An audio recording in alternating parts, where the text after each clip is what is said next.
10th class के 9वें अध्याय त्रिकोणमिति के अनुप्रयोग के इस वीडियो में हम आज क्वेश्चन नंबर 11, 12 और 13 को सॉल्व करेंगे। क्वेश्चन नंबर 11 में हमसे कह रहा है नहर के तट पर एक टीवी टावर ऊर्ध्वाधरता खड़ा हुआ है। ठीक, टावर के ठीक सामने दूसरे तट के एक अन्य बिंदु से टावर के शिखर का उन्नयन कोण 60 डिग्री है। तो मान लेते हैं हमारा कोई एक टावर ए बी है जिसका शिखर ए है और बी इसका पाद बिंदु है यानी कि आधार बिंदु, और बी सी कोई हमारी नहर है। तो बी सी चौड़ाई की कोई नहर है जिसके तट, दो तट हैं नहर के, जैसे बी सी तट है, बी सी हमारी नहर है, तो एक तट उसका बी है, एक तट सी है। तट बी पर मीनार ए बी खड़ी है और बिंदु दूसरा है एक सी, वहां से कह रहा है टावर का उन्नयन कोण यानी कि सी से ए सी बी 60 डिग्री है। एक अन्य बिंदु सी यानी कि सी से 20 मीटर दूर स्थित अन्य बिंदु से हमने देखा कि टावर का उन्नयन कोण 30 डिग्री हो गया। ध्यान रखेंगे कि कभी भी उन्नयन कोण घट रहा है इसका मतलब वो वस्तु से दूर की ओर जा रहा है, उन्नयन कोण बढ़ रहा है इसका मतलब वो वस्तु के निकट की ओर जा रहा है। जैसे जैसे हम वस्तु के आगे तरफ की ओर जाएंगे तो उन्नयन कोण की वैल्यू हमारी बढ़ती चली जाएगी।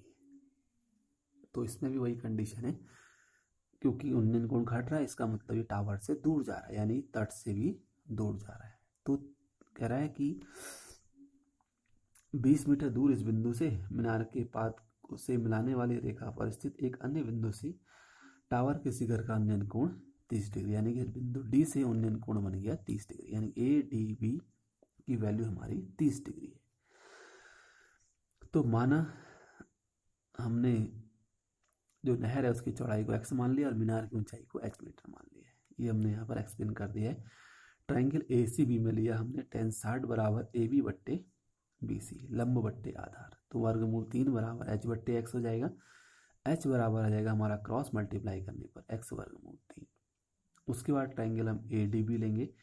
ए डी बी में हमने tan 30 डिग्री बराबर लिया लंब बट्टे आधार ए बी बट्टे बी टी, तो tan 30 की वैल्यू हो जाएगी 1 बट्टे वर्गमूल 3। ए बी हमारा h है, बी डी हमारा है 20 प्लस x, क्रॉस मल्टीप्लाई करेंगे तो h वर्गमूल 3 बराबर 20 प्लस x हो जाएगा। तो h की जो वैल्यू आएगी वो हमारी आ जाएगी 20 प्लस x बट्टे वर्गमूल 3। अब समीकरण 1 से जो हमारे h की वैल्यू आई थी वो हमने समीकरण नंबर 2 में लगा दी। x वर्गमूल 3 आई थी h की वैल्यू, तो x वर्गमूल 3 बराबर 20 प्लस x बट्टे वर्गमूल 3, क्रॉस मल्टीप्लाई किया तो वर्गमूल 3 से वर्गमूल 3 की गुणा की तो 3x हो गया बराबर 20 प्लस x, पक्षांतर करने पर हो गया 2x बराबर 20, x की वैल्यू आ गई 10 मीटर। अतः जो नहर है उसकी चौड़ाई 10 मीटर होगी। x का मान समीकरण नंबर 1 में लगाएंगे तो h की वैल्यू आ जाएगी 10 वर्गमूल 3 मीटर। अतः नहर की चौड़ाई 10 मीटर व टीवी टावर की जो ऊंचाई है वो 10 वर्गमूल 3 मीटर हमारी निकल करके आ जाएगी।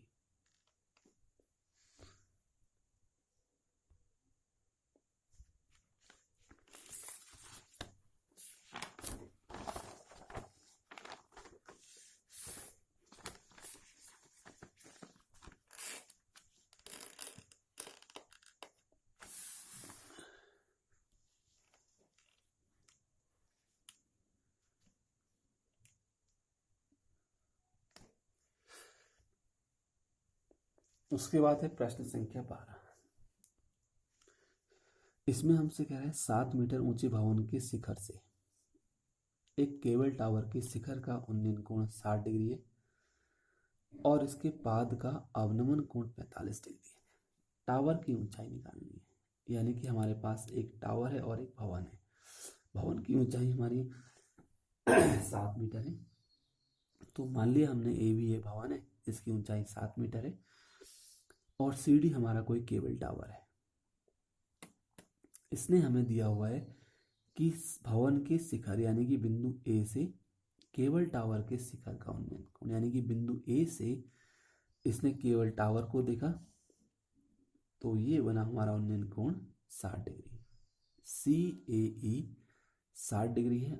इसी बिंदु से केवल टावर के पाद, इसके पाद मतलब केवल टावर के पाद, तो इसके पाद का जो अवनमन कोण है वो हमारा देखा गया है 45 डिग्री, यानी कि ई ए डी की वैल्यू 45 डिग्री है।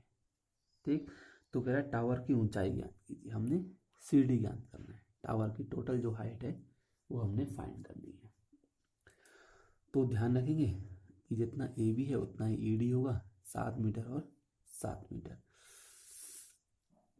सी ए ई 60 डिग्री है, डी ए ई 45 डिग्री है।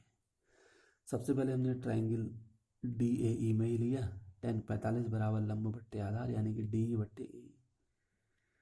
तो 45 की वैल्यू 1 बराबर ए डी बट्टे ए और ए डी बराबर होंगे, यानी कि ए की जो वैल्यू आ जाएगी वो हमारी 7 मीटर आ जाएगी।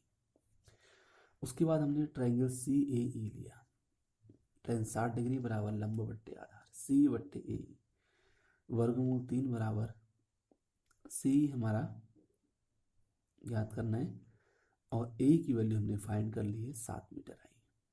तो सी बराबर 7 वर्गमूल 3 आ जाएगा। अतः टावर की जो ऊंचाई होगी वो कितनी हो जाएगी, सी प्लस ई डी। सी हमने 7 वर्गमूल 3 निकाला और ई डी हमारा पहले ही आ गया था 7 मीटर, दोनों में से 7 कॉमन ले लिए तो वर्गमूल 3 प्लस 1 कोष्टक में बन जाएगा। अतः जो केबल टावर है उसकी टोटल हाइट हमारी आ जाएगी 7 वर्गमूल 3 प्लस 1 मीटर।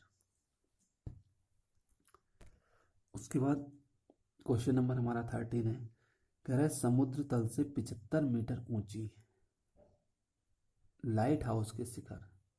मतलब जैसे हम देखते हैं कि समुद्र में जहाज़ों को पहचानने के लिए टावर बने होते हैं और उसको लाइट हाउस बोलते हैं, सिग्नल जैसे होते हैं। लाइट हाउस के शिखर को देखने पर दो समुद्री जहाज़ों के अवनमन कोण 30 डिग्री और 45 डिग्री है। यदि लाइट हाउस के एक ही और एक जहाज एक दूसरे से ठीक पीछे हो तो जहाज़ों के बीच की दूरी ज्ञात कीजिए। इसने हमें क्लियर करके दिया हुआ है कि जो जहाज है वो ठीक इस प्रकार से है कि बैक टू बैक है, यानी एक के पीछे एक है। तो मान लिया हमने ए बी कोई हमारा 75 मीटर ऊंचा लाइट हाउस है जिसके शिखर ए से यहाँ से देखा इसने, क्योंकि अवनमन कोण है यानी ऊपर से देख रहा है वस्तु को। ये भी ध्यान रखेंगे, अवनमन कोण में हमेशा वस्तु ऊपर की ओर से देखी जाती है। तो यहाँ से इसने देखा लाइट हाउस के जो अवनमन कोण थे वो हमारे 30 डिग्री और 45 डिग्री है। तो एक बात हमें क्लियर होनी चाहिए, जैसे कि मान लो यहाँ से देख रहा है, इस तरीके से भी हम इसको समझ सकते हैं। ये हमारी क्षैतिज रेखा हो गई। अब जो जहाज यहाँ से जैसे टावर है क्रमशः इसने देखा, ये अगर हमारा 30 डिग्री है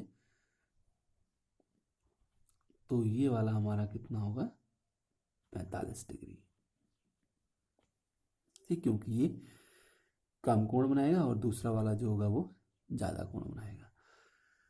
तो यहाँ से हमने दो बिंदु देखे, वो हमारे कितने हैं 30 पी और क्यू, क्रमशः 30 और 45 डिग्री के कोण बना रहे हैं। तो सीधे सीधे हमने क्या निकालना है, दोनों जहाज़ों के बीच की दूरी पी क्यू निकालनी है। ये बात हमें क्लियर होनी चाहिए। तो जितना एंगल ई ए पी बनेगा उतना ही एंगल ए पी बी बनेगा, क्योंकि एकांतरांता कोण है, और उतनी वैल्यू जितनी ई ए क्यू की है उतनी वैल्यू ए क्यू बी क्यू की होगी। आगे जैसे जैसे हम वस्तु की ओर जाएंगे तो उन्नयन कोण का मान बढ़ता जाएगा 30 से 45 डिग्री। तो ट्रायंगल हमने ए क्यू बी लिया, tan 45 बराबर लंब बट्टे आधार यानी कि 75 बट्टे बी क्यू। तो बी क्यू की वैल्यू क्लियर आ जाएगी 75 मीटर। ए पी बी में लेंगे तो tan 30 बराबर लंब बट्टे आधार यानी ए बी बट्टे बी पी। tan 30 का मान 1 बट्टे वर्गमूल 3 बराबर 75 बट्टे बी पी। तो बी पी बराबर आ जाएगा 75 वर्गमूल 3। लेकिन हमने निकालना है दोनों जहाज़ों के बीच की दूरी यानी कि पी क्यू निकालना है। तो हम इस पूरे डिस्टेंस में से बी पी में से बी क्यू को माइनस कर देंगे। तो बी पी हमारा है 75 वर्गमूल 3 और बी क्यू हमारा है 75। इन दोनों में से हमने 75 कॉमन लिया है। जो वैल्यू बचेगी हमारी कोष्टक में वो वर्गमूल 3 माइनस 1 मीटर बच जाएगी। अतः जहाजों के बीच की दूरी 75 वर्गमूल 3 माइनस 1 मीटर है। वर्गमूल 3 वगैरह इसकी वैल्यू नहीं दी है तो उसी के पदों में हम आंसर को लेकर के आएंगे। अब नेक्स्ट वीडियो में हम इसके क्वेश्चन नंबर 14, 15 और 16 को बनाएंगे। इसी के साथ ही जो पूरा हमारा अध्याय है वो भी समाप्त हो जाएगा, क्योंकि टोटल हमारे इस अध्याय में 16 प्रश्न हैं।